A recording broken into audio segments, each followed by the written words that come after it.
คือมะม่วงนี่คือปากเราจะเอามะม่วงก็ปาก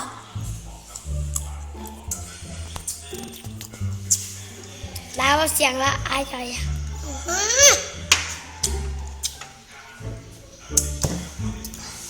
ไอเสียงละอายอร่อยพิเศษมากนะครับทุกคนอันนี้คือมะม่วงนี่คือผักอันนี้คือแก้วผมจะเอาเข้าปากนะครับ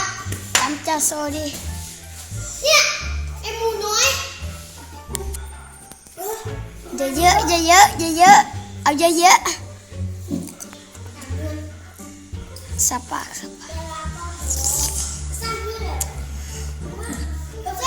เอากาเด็กสัก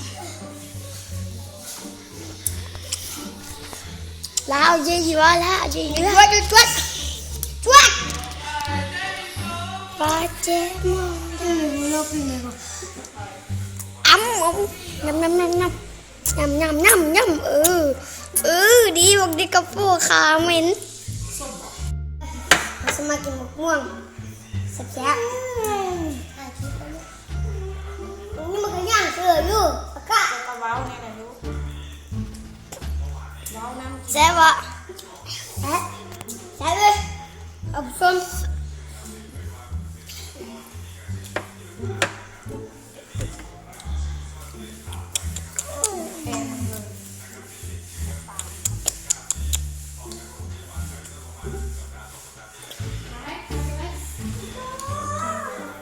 แซ่บคักบ่น้องใส่น้องตัวไปใส่ไม่อยู่หลังสงสัยเป็นผ้าลิเกมันก็บอกหายจะแซ่บนี่เป็นหลักเราเป็นพี่น้องเดี๋ยวได้ปะ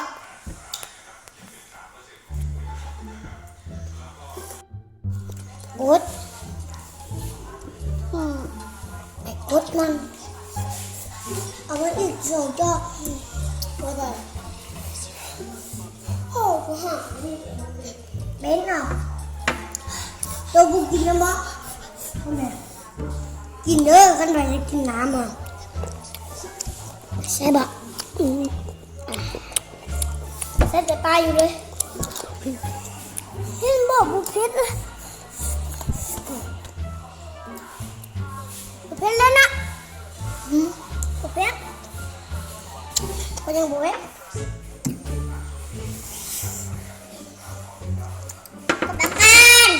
ตัดสินแล้วเข้าเชใช่